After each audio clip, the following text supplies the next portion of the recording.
Welcome back, everyone. Michael here with Offshore Citizen.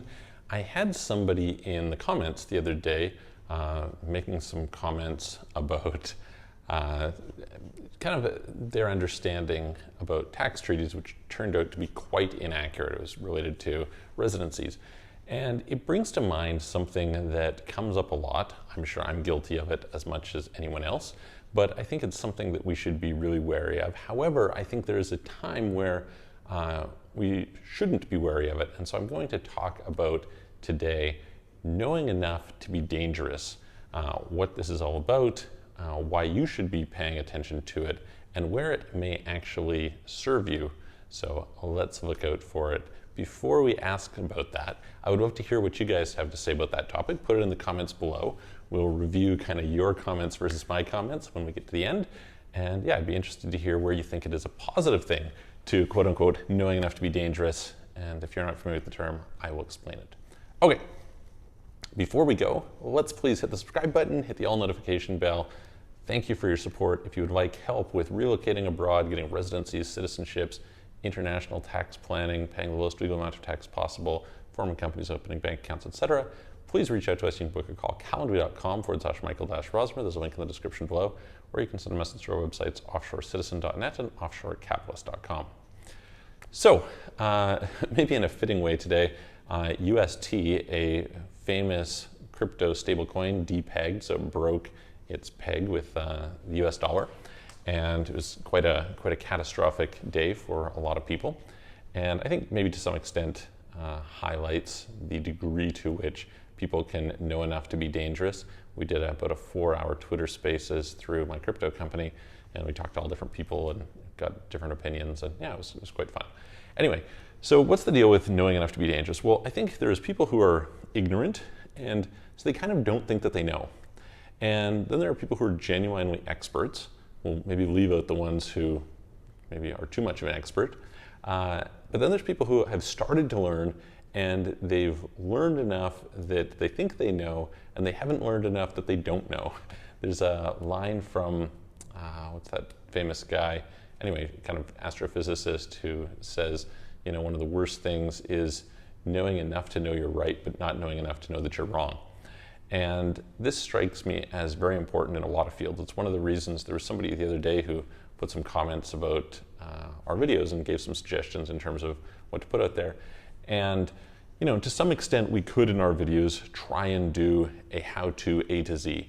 The problem is it's really dangerous to do that. So I don't actually encourage people. I think there's some things, you know, obviously when it comes to values, you can decide where to live, etc. But if we're talking about something like tax, then it's sufficiently nuanced that it's really easy to know enough to be dangerous. So for those who aren't familiar with the term, this is what happens when you know a bunch, right? But you're missing key parts. And because you're missing those key parts, you end up doing something based on your imperfect information that causes you to go wrong. So I try to do a bunch on this channel around kind of some of the myth busting things to help with that. But the truth is it exists in a bunch of different areas. And in an area like tax, it's especially important because the consequences of details can be a big deal. And I'll probably go through and do a video in the future on kind of common international tax myths that people have in order to help address it a bit. But it's not just there. It happens in investing all the time, probably happens in medicine. I see a lot of people who get into some sort of health and you know they're interested in whatever, they think maybe some diet is the best, and it turns out that that diet has some sort of consequences. You could see a crazy example of this is Steve Jobs, who basically tried to treat himself with a fruitarian diet, eating nothing but fruits, and died of cancer, you know? So there's lots of examples like that where knowledge, if it's incomplete, can go awry. And the truth is just we live in a really complex world. So it's difficult to have high degree of expertise in, you know, any given subject really. So the question then becomes, well, where is that useful? And I think where it's useful is in conversations. Okay, what do I mean by this? So there are times when you are invariably not going to know what you're talking about, but not know that you don't know what you're talking about. And I think it's really healthy to do something that might be seen as negative, and that is to put it out there, to express your views to other people. Now you might say, okay, I'm going to mislead people, but if you put it into a public setting, then you're likely to end up with people who are going to tell you that you're wrong. And that's the best. That is how you improve, right?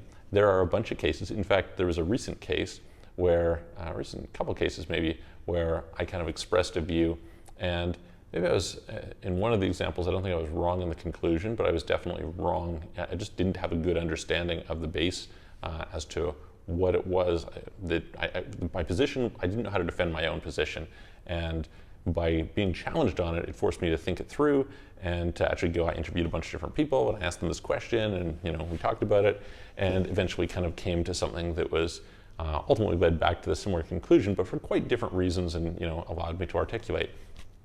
There's some other cases where probably you're going to say something and you're just plain wrong, and I'm sure I've done that as well, right?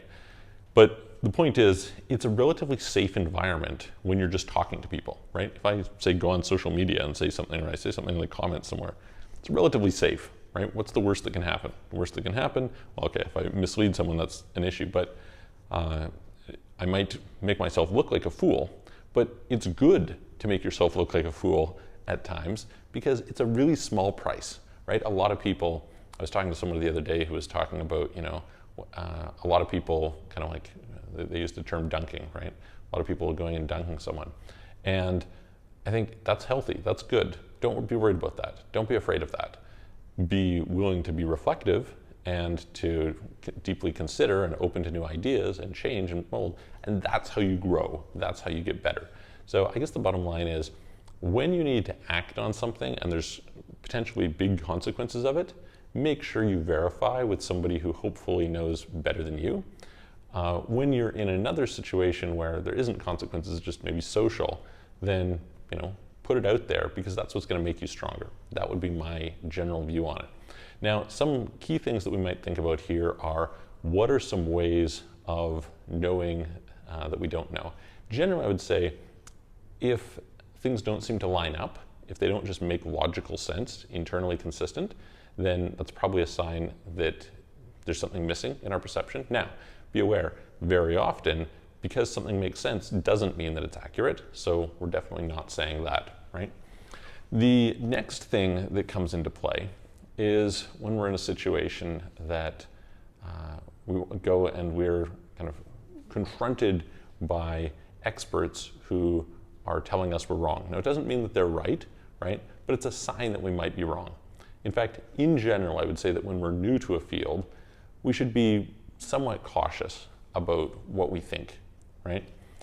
Anytime we haven't actually tested something in the field of battle, so to speak, right? Anytime we haven't gone out and actually tried it and gotten it from real experience, I think we should be wary of our beliefs, because it's really easy to believe that things are simpler than they are, or that when we think something doesn't make sense, it's because we're missing some piece of it. So those are kind of a few little simple ideas that I try to reflect on and try to keep in mind. And if you've got suggestions, please put them below. We would love to hear them. And if you like the video, give it a thumbs up, share it with your friends, and we will see you on the next video.